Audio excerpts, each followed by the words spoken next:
లాస్ట్‌కి నామినేషన్స్‌లో ఇంకా గౌరవ్ అండ్ మాధవి గారు ఉన్నప్పుడు గౌరవ్‌ని ఎలాగైనా సేవ్ చేయమని రాము తనూజను హెల్ప్ చేయమని రిక్వెస్ట్ చేశాడు. ఎందుకంటే తనూజ దగ్గర పవర్ ఉంది కాబట్టి. రాము ఆలోచించింది కరెక్టే. నా వల్ల ఒకరి లైఫ్ పోతుంది అని. కానీ ఆ రోజు నామినేట్ చేయకుండా ఉండాల్సింది అంత చిన్న పాయింట్‌తో. అండ్ తనూజ చెప్పడం కూడా కరెక్టే.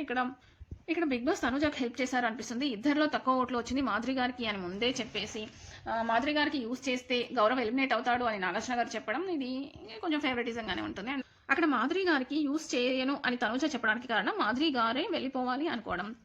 లాస్ట్‌లో రాము తనూజ కాళ్ళ మీద పడటం ఎందుకో కొంచెం ఎక్కువైంది అనిపించింది. మాధురి గారు స్టేజ్‌పై తనూజకు, కళ్యాణ్‌కు, పవన్‌కు రోజెస్ ఇచ్చి తనూజ రియల్‌గా ఉంది, ఫేక్ కాదు, సీరియల్ యాక్టింగ్ చేయట్లేదు అని ఖచ్చితంగా విన్ అవ్వాలి అని చెప్పారు. అండ్ కళ్యాణ్ జెన్యూన్ అని, డెమన్ కూడా స్వీట్ అండ్ క్యూట్ చాలా మంచోడు అని. అండ్ ముల్లు వచ్చేసి భరణి గారికి ఇస్తూ 100% ఫేక్. భరణి గారు డైరెక్ట్‌గా వచ్చి పొడి చేస్తారు. ఎవరైనా బ్యాక్ పిచ్చింగ్ చేస్తారు కానీ ఇలా డైరెక్ట్‌గా పొడి చేస్తారని. దివ్యకు కూడా తన గేమ్ కంటే పక్క వాళ్ళ గేమ్ మీద ఎక్కువ కాన్సంట్రేషన్, పక్క వాళ్ళ వాయిస్ కూడా తనే అవుతుంది అని చెప్పారు. సో ఇంతటితో ఇది కంప్లీట్ అయింది. చూద్దాం ఇవాళ నామినేషన్స్‌లో ఏం జరగబోతుంది. ఖచ్చితంగా తనుషాకి అండ్ ఇవానాల్‌కి ఇష్యూ అవుతుంది అనుకుంటున్నాను. ఎలా ఉండబోతుంది, మీకు ఏం కావాలనుకుంటున్నారో కామెంట్ చేయండి. Thank you for watching.